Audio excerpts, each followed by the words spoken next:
Welcome to Tū Tika Tips, your practical podcast for building personal and community resilience during emergencies. Today's focus, flooding prevention and safety, and how a few simple actions can make a real difference. Now, if you've lived in South Auckland for any length of time, you already know flooding isn't new. Our area has been dealing with heavy rain, surface water, and overwhelmed drains for generations. But what's changed is how much easier it is to understand your own risk and what you can do about it. Auckland Council's Flood Viewer is an online map tool that lets you check your property in just a few clicks. It turns complex flood modelling into something everyday people can understand. After the January 2023 floods, there was a big push to make this kind of information clearer and more accessible, especially on mobile phones, not just desktop computers. But today isn't about the tool itself. It's about what you can do once you know your risk. Let's break it down. First, understand that flood maps don't just show where water has been. They show what could happen. The standard layer you'll see is based on what's called a 1% annual exceedance probability event. In plain English, that means in any given year there's a 1% chance of that level of flooding occurring. Some areas flood more often, some less. But the key point is this: just because you haven't seen water there before doesn't mean it can't happen.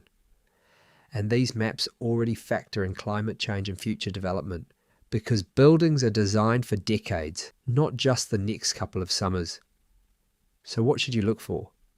There are 4 main types of flood hazards shown: floodplains, larger areas predicted to flood during heavy rainfall; flood-prone areas, low spots where water pools when drains can't cope; overland flow paths, the routes water naturally takes as it runs downhill across land; and coastal inundation, relevant if you're near the coast and exposed to storm surge and high tides. Now here's the practical bit. If your property has an overland flow path, that's actually something you might be able to manage. Think of it like the path a ball would take rolling downhill. Water will follow that line. So don't block it. That means don't build a shed right in the lowest channel. Don't pile up soil or build solid fences that trap water. Choose fencing that allows water to flow through. Keep drains and grates clear, especially before forecast heavy rain. Those small decisions can stop water backing up into your garage or through your ranch slider.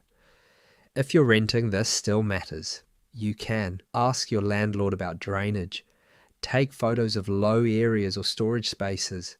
Avoid storing valuables directly on the floor. Park uphill or on higher ground when heavy rain is forecast. Preparedness isn't just for homeowners, it's for everyone. Now let's talk safety. This is the most important message of all. Never enter floodwater, not on foot, not in your car. Floodwater is unpredictable. It can hide open drains, debris, contamination, even live electrical hazards. And it only takes a small amount of moving water to knock a person off their feet or sweep a vehicle away. If you remember just one thing from today, let it be this: do not enter floodwater. When heavy rain is forecast, move vehicles to higher ground early. Bring loose outdoor items inside. Charge devices. Have torches ready in case of power cuts. These are low-cost, low-stress steps that make a huge difference. And here's something we talk about often in community resilience: knowledge reduces panic. The worst outcome is not knowing you're at risk and being caught completely off guard. When you've taken 10 minutes to understand your property, your street, and your likely flow paths, you move from reactive to prepared. That's what standing ready looks like.